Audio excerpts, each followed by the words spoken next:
नमस्कार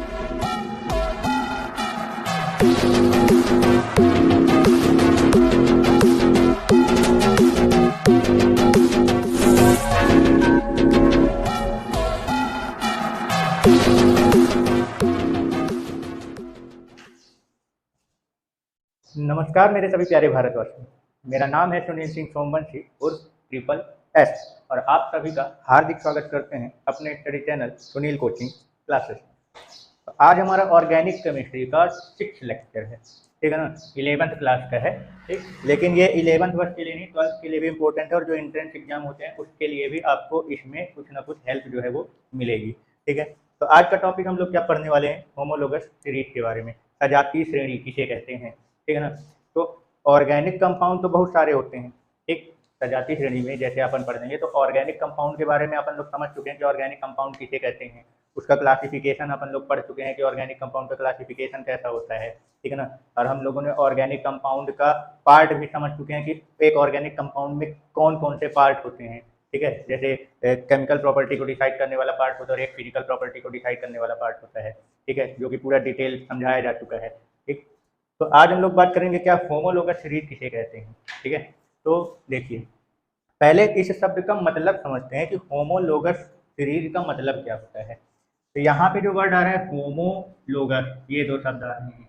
तो इस होमो वर्ड का मतलब क्या होता है, तो होमो का मतलब होता है समान, समान यानी सेम, सेम यानी एक जैसे। जैसे ये हिंदी में लिखा है ना समजाति, तो सम का मतलब यहाँ पे क्या है, समान यानी एक जैसे, ठीक है ना।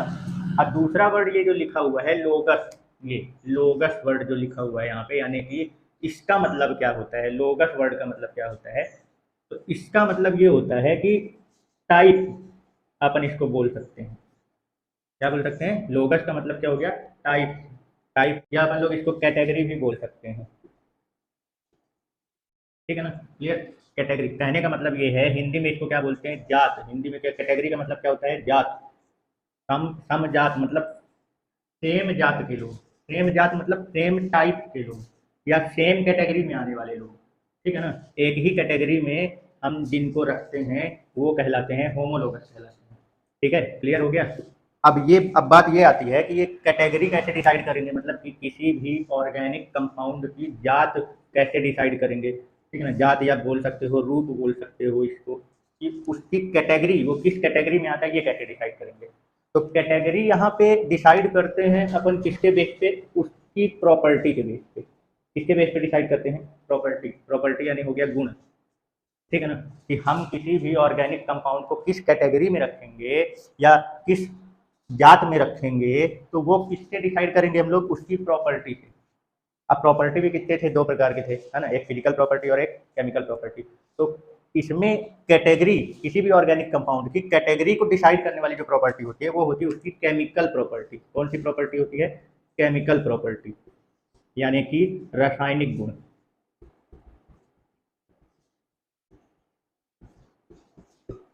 ठीक है, समझ गए।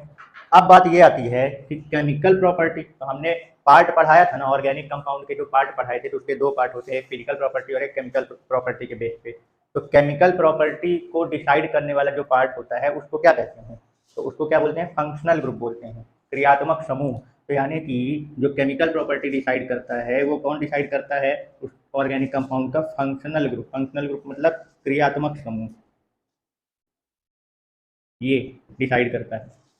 तो इसका मतलब ये हो गया कि जो ऑर्गेनिक कंपाउंड होते हैं उसको किस कैटेगरी में रखा जाएगा, या कहा जाए कि उसको हम क्लासिफिकेशन जो है ऑर्गेनिक कंपाउंड का किस बेस पे करेंगे, तो वो किसके बेस पे किया जाता है, फंक्शनल ग्रुप यानी कि क्रियात्मक समूह के बेस पे। इतनी बात समझ में आई, ठीक है ना, कैटेगरी का क्लियर हो गया। चलिए, अब यहाँ पे बात ये करते हैं कि ये सीरीज का मतलब क्या है। यहाँ पे इस सीरीज यानी कि सीक्वेंस का मतलब क्या है, तो इसका मतलब ये होता है, सीरीज का मतलब ये होता है कि एक सीक्वेंस रहेगा, मतलब कि कैटेगरी। सीक्वेंस का मतलब क्या हो गया, मतलब कि यही श्रेणी ही बोलते हैं इसको, श्रेणी मतलब कि किस सीक्वेंस में यानी किस पैटर्न को, अपन इसको ये बोल सकते हैं कि ये किस पैटर्न को फॉलो करते हैं, ठीक है। यानी सीरीज मतलब हो गया लिस्ट, यानी ऑर्गेनिक कंपाउंड का। अब जैसे कैटेगरी, जैसे कोई एक कैटेगरी हमने डिसाइड कर दी उसकी, अब उस कैटेगरी में आने वाले जितने भी कंपाउंड है ऑर्गेनिक कंपाउंड, हमने उनको एक लिस्ट बना के लिख दिया, वो लिस्ट जो बनी हुई है उसी को हम लोग क्या बोल रहे हैं, सीरीज बोल रहे हैं। लेकिन ये जो सीरीज यानी श्रेणी बनेगी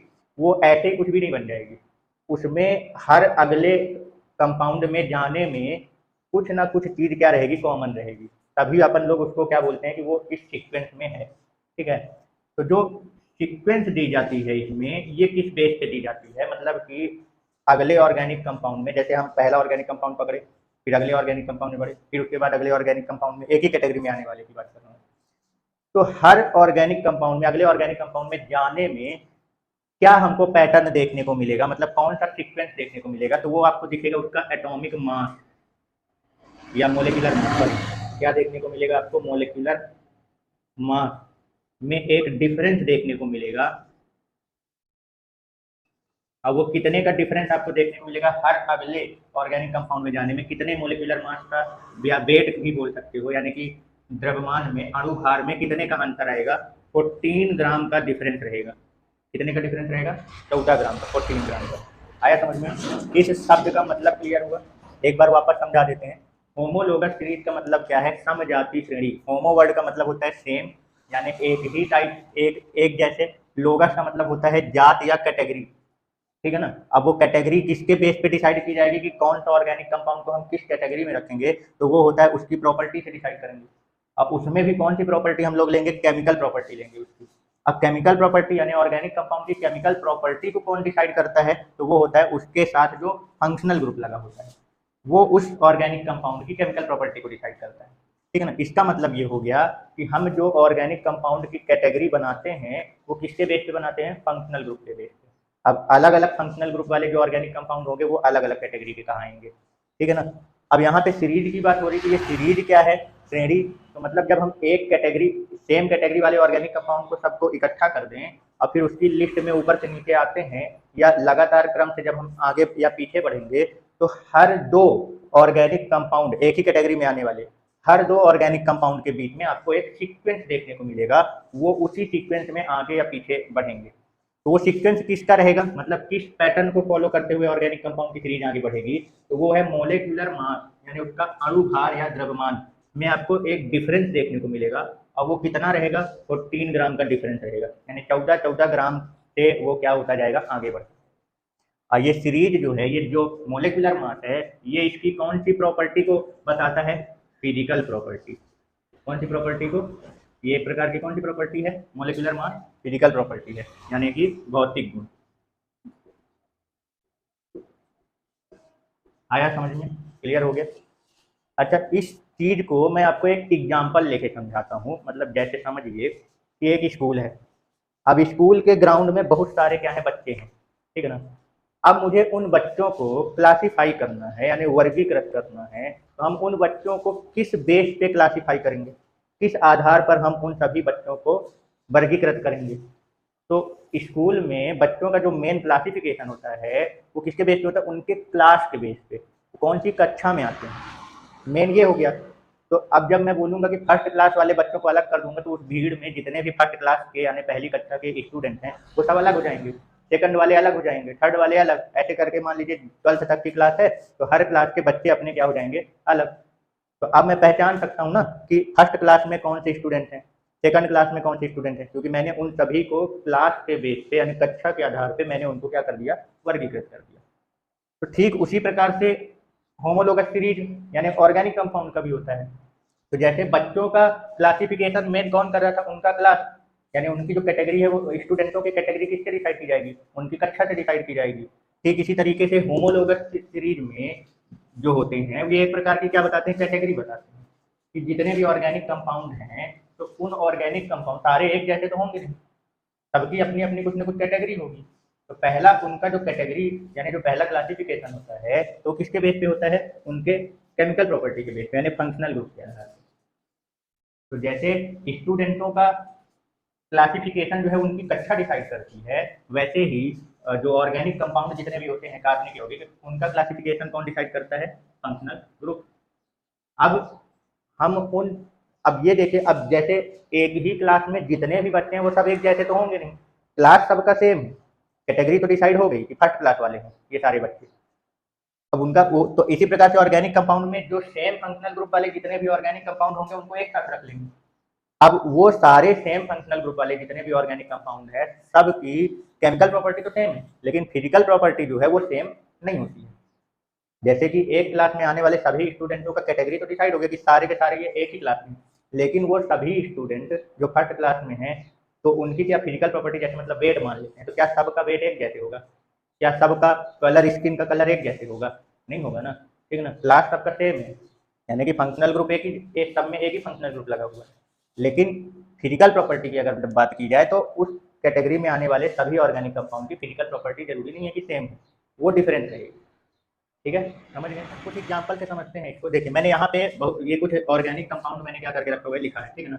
अब ये बताना है कि इनमें से कौन कौन से ऑर्गेनिक कंपाउंड सेम कैटेगरी में आते हैं, मतलब किस कौन होमोलोगस सीरीज में आएगा, ठीक है। तो जैसे देखिए हमने क्या बोला कि किसी भी ऑर्गेनिक कंपाउंड की जो कैटेगरी डिसाइड करता है, यानी जो उसका रूप या जात यानी प्रकार जो डिसाइड करता है, सबसे पहले वो कौन डिसाइड करता है? उसका फंक्शनल ग्रुप यानी केमिकल प्रॉपर्टी। तो यहाँ देखिए ये वाला जो ऑर्गेनिक कंपाउंड है इसमें OH लगा हुआ है, ये कौन से ग्रुप का है? ये एल्कोहल ग्रुप का है। इसको क्या बोलते हैं? एल्कोहल। ये एल्कोहल ग्रुप का हो गया, ठीक है ना। इसमें क्या लगा हुआ है? CHO, एल्डिहाइड, ठीक है ना। ये एल्डिहाइड ग्रुप का हो गया, ठीक। ऐसे इसमें भी OH है, ये भी एल्कोहल ग्रुप का। ये NH2, तो NH2 कौन से ग्रुप का हो गया? एमीन ग्रुप का है ये, ठीक है ना। ये OH एल्कोहल ग्रुप का, ये CHO एल्डिहाइड ग्रुप का, ये NH2 एमीन ग्रुप का, ये COOH, ये कौन सा? ये कार्बोक्सिलिक एसिड का है। कौन सा है ये? कार्बोक्सिलिक एसिड ग्रुप का है ये।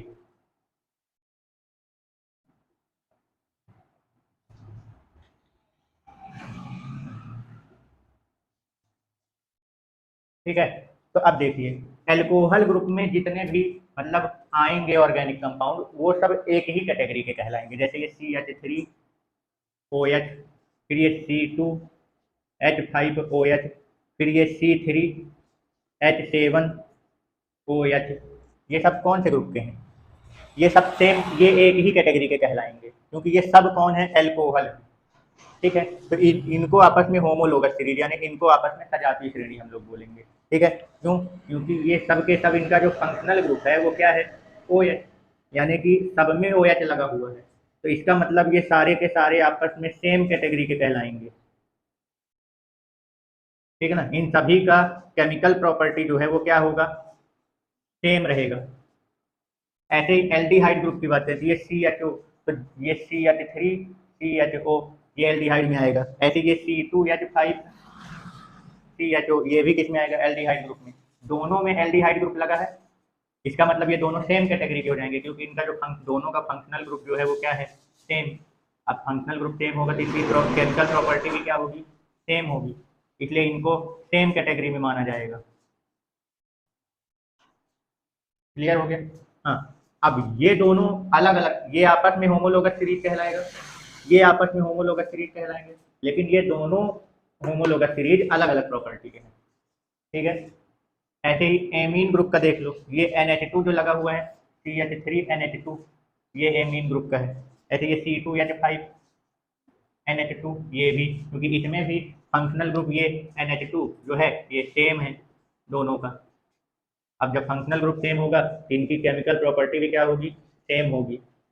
अब केमिकल प्रॉपर्टी सेम होगी तो सीधी सी बात है इनको कैटेगरी हम क्या बोलेंगे? सेम कैटेगरी की बोलेंगे इनको। आया समझ में?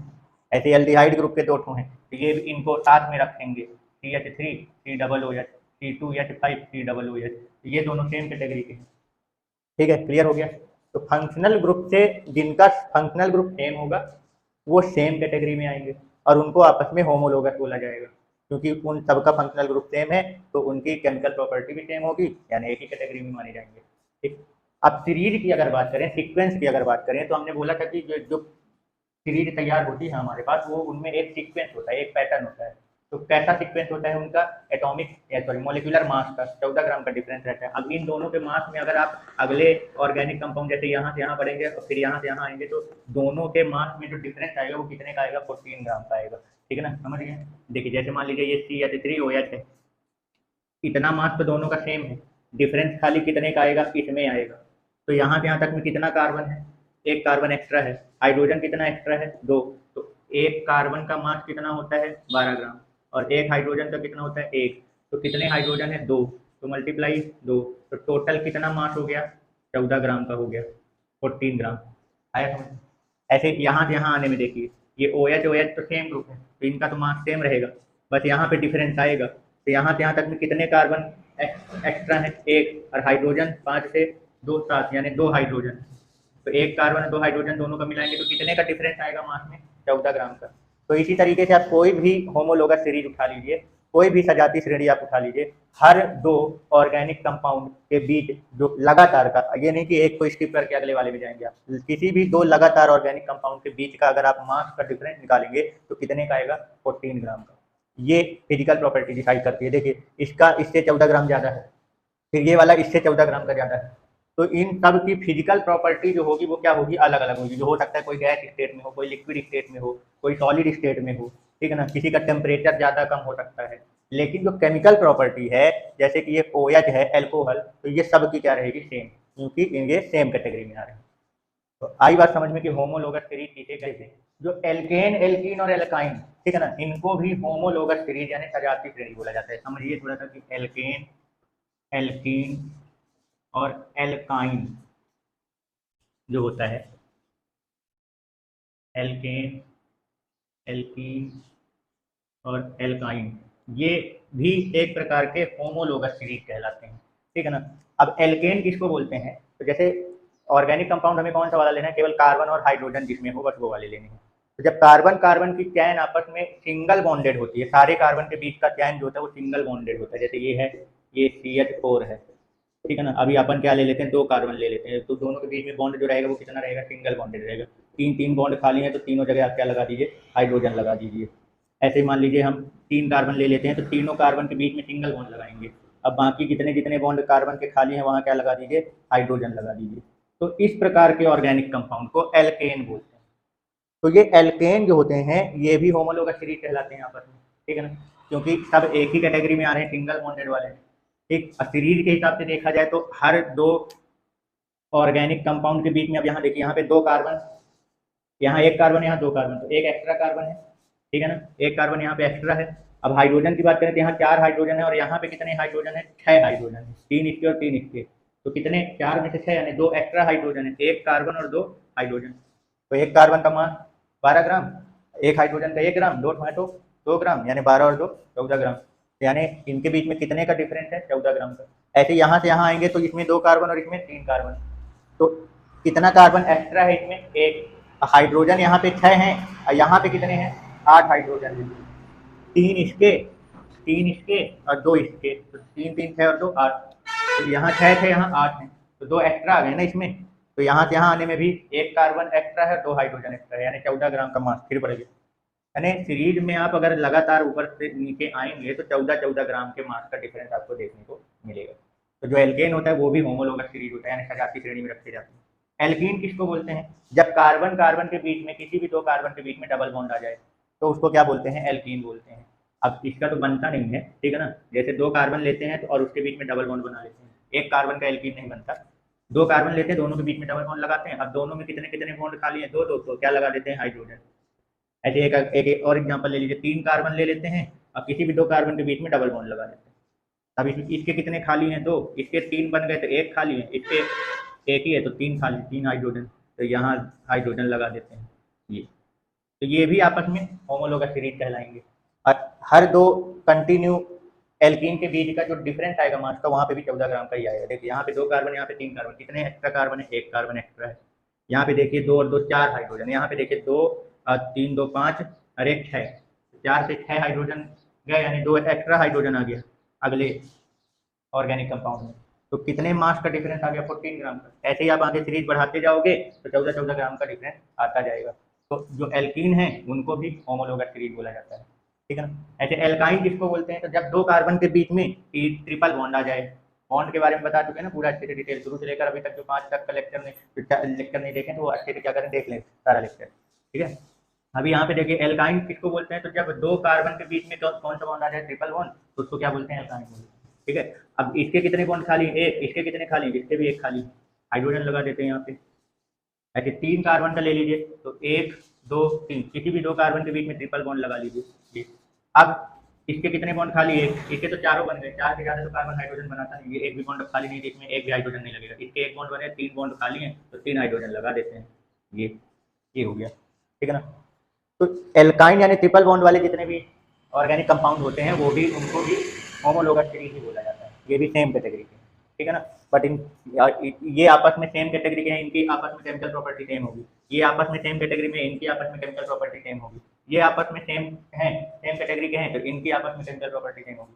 लेकिन सभी का ऊपर से नीचे आने पर मास 14-14 ग्राम क्या होता जा रहा है? बढ़ता जा रहा है। मतलब सबकी फिजिकल प्रॉपर्टी क्या रहेगी? डिफरेंस रहेगी। लेकिन उनका जो मास है वो एक सीक्वेंस में बढ़ता है, कितना? 14-14 ग्राम में, ठीक है।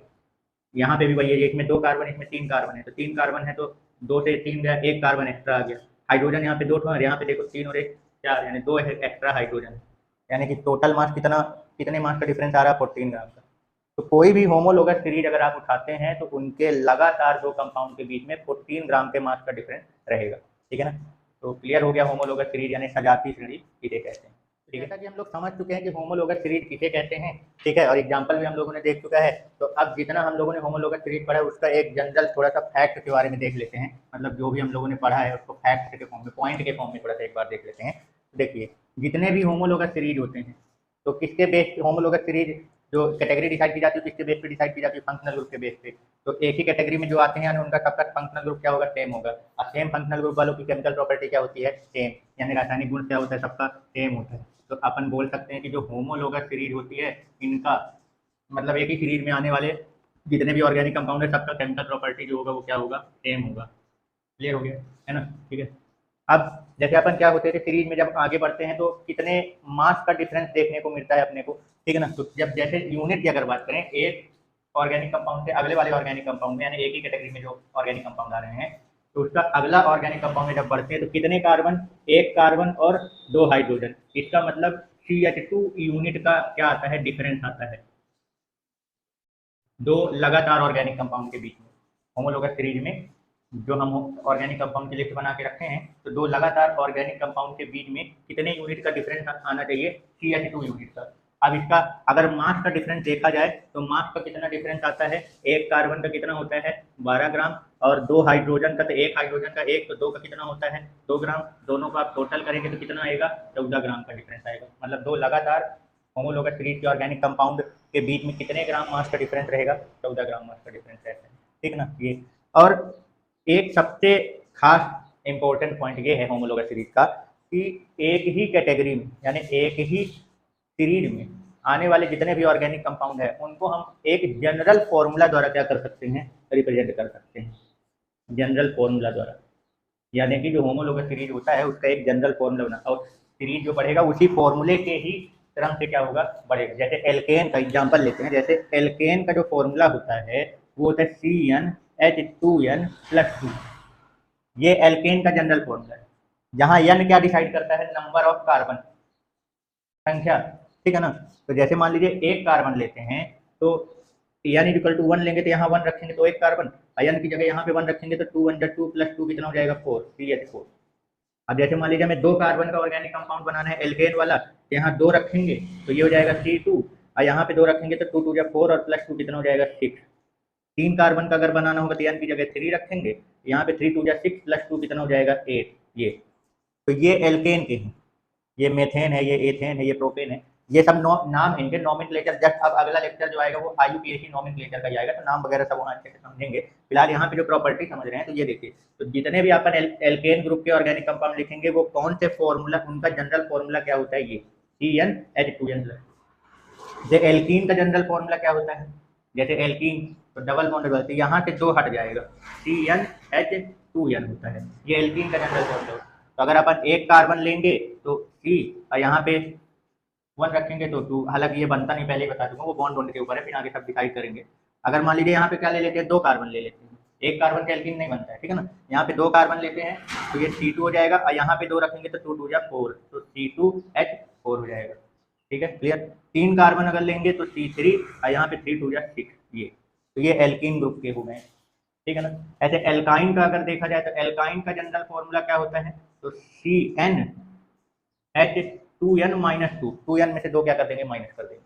तो इस तरीके से ये तो एल्केन, एल्कीन और एल्काइन का हो गया। इसी तरीके से हर कैटेगरी का जो होमोलॉगस सीरीज होता है तो हर कैटेगरी का एक जनरल फॉर्मूला होता है, यानी उनको एक जनरल फॉर्मूले से हम क्या कर सकते हैं, प्रदर्शित कर सकते हैं। तो ये थे कुछ होमोलॉगस सीरीज के फैक्ट। ठीक है, तो आशा करते हैं कि अच्छे से समझ में आया होगा, और जिनको नहीं समझ में आया तो वो क्या कर सके, एक बार वापस रिपीट करके देखेंगे तो टॉपिक अच्छे से क्या होगा, समझ में आ जाएगा। तो आज के लिए इतना ही। ठीक है, अब नेक्स्ट टॉपिक के साथ नेक्स्ट लेक्चर में मिलेंगे, तब तक के लिए आप सभी को नमस्कार।